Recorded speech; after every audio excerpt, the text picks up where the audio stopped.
today, before we start writing our narratives, who can tell me what the structure of a narrative is? Yeah. So a narrative includes an orientation, a complication, and a resolution. Yeah, beautiful. So there is typically 3 stages to a narrative. So today we will just be focusing on the orientation of a narrative.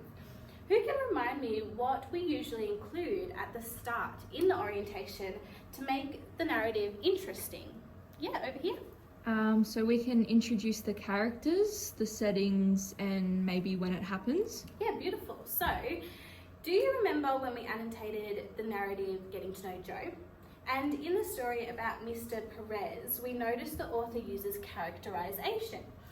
So that means describing what someone is like through their actions, words, and feelings.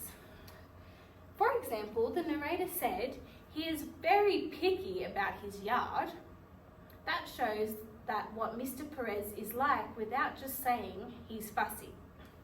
Today, we are going to write our own orientation that introduces a main character through their actions and thoughts, just like that. So, our learning intention today is to construct the orientation of a narrative that uses characterization to show relationships between characters. So, we do have some success criteria for us to meet today. So first is we describe the main character using their actions, thoughts, or what others say about them. We use first person narration to make it sound like we're the storyteller. And we reread our sentences to make sure they help the reader picture who the character really is. So Year 5, let's get started. Let's plan our story. Maybe it's about a student who notices something interesting about their neighbour, just like in our model text. So, who could our narrator be? Any ideas? Yeah. Maybe a kid who lives next door to someone who's always gardening. Yeah, I like that. Let's make it a Year 5 student, per se. Maybe named Ellie. Sound good? Awesome. What could she say at the start to sound like a first-person narrator? Yes. My neighbour, Mrs. Lee, spends all day in her garden. Yeah, that is so good. My neighbour, Mrs. Lee, spends all day in her garden. It shows action and tells us about the neighbour's personality. Let's write that. How about you write it in your books as I write it on the board, okay? So, my neighbour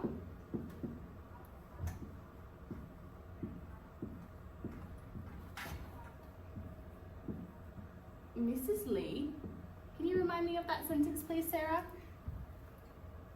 Spends all day in her garden. Great. All day Spends all day in her garden. In her garden. Beautiful. Thank you for doing that for me. Awesome. So there is our sentence. My neighbour, Mrs. Lee, spends all day in her garden. Let's repeat that together. Ready? My neighbour, Mrs. Lee, spends all day in her garden. Beautiful. Okay, so that is a great start. It shows action and tells us about the neighbour's personality. We could add something to show Ellie's attitude toward Mrs. Lee, like the narrator did with Mr. Perez in our model text. Do we have any ideas? Yeah, Sarah?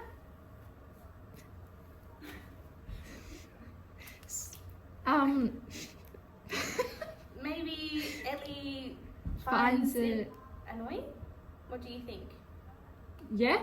Yeah, annoying? Maybe a bit strange? Yeah? Yeah, okay. So, good thinking. Let's add a bit of voice. What might she say? Any ideas? Yep. I don't know why she likes pulling weeds so much.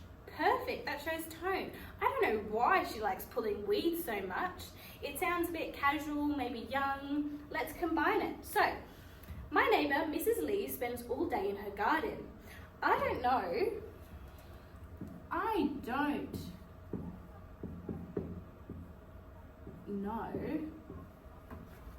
why, make sure you're writing this in your books.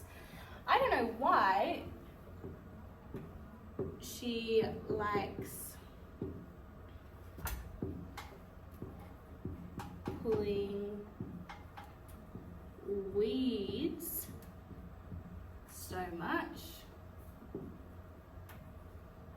So now that we've written that, let's read it together. Okay, together now. My neighbour, Mrs. Lee, spends all day in her garden. I don't know why she likes pulling weeds so much. That's beautiful. Does that sound like a Year 5 student is telling the story, do you think?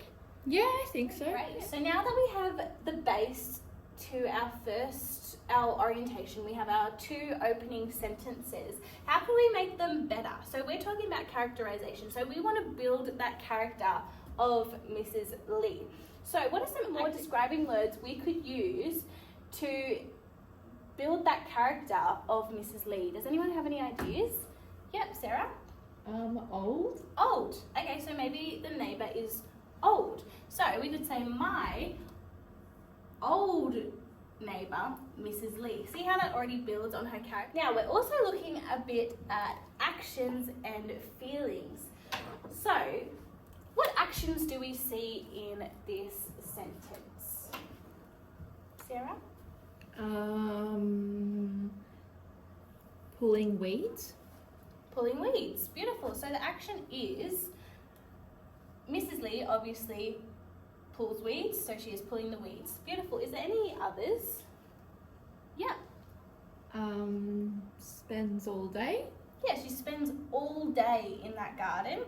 So spends is really the action, but we build on it by explaining the when. Okay, and beautiful. And any feelings?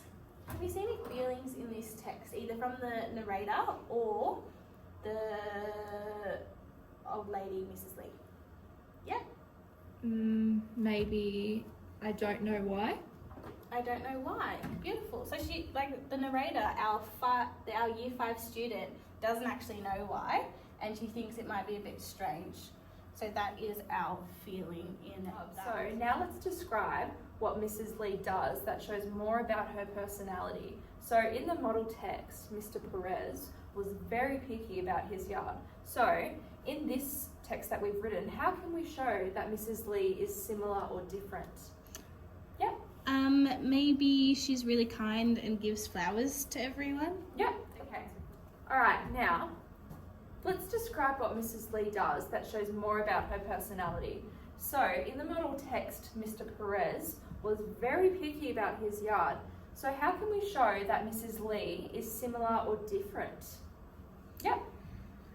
Maybe it's like the opposite. Maybe she's really kind and gives flowers to everyone. Yep, that's a good idea. So what action could we show here? Every weekend she leaves little bunches of flowers on our doorstep, maybe? Yeah, beautiful. So that tells us that she's really quite thoughtful by leaving the flowers on the doorstep. So let's write that. So every weekend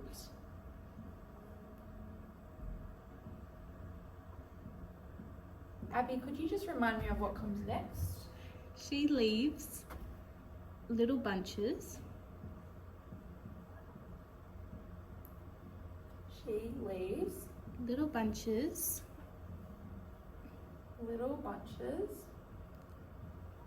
of flowers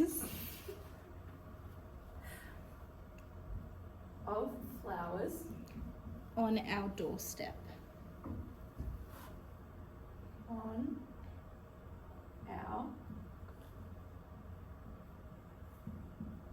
doorstep. Awesome. Every weekend, she leaves little bunches of flowers on our doorstep. Let's read that together. Every weekend, she leaves little bunches of flowers on our doorstep. Wonderful. So how does Ellie feel about that? Yep. At first she doesn't really care, but then she starts to like it.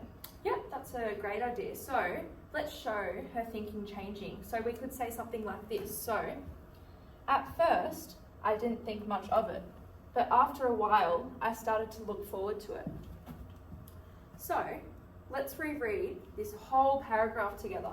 So with our new adjective, so my old neighbour, Mrs. Lee, spends all day in her garden. I don't know why she likes pulling weeds so much. Every weekend, she leaves little bunches of flowers on our doorstep. At first, I didn't think much of it, but after a while, I started started to look forward to it. Cool. So how does this build upon characterization? Yep. It shows that Mrs. Lee is kind and Ellie is starting to appreciate her.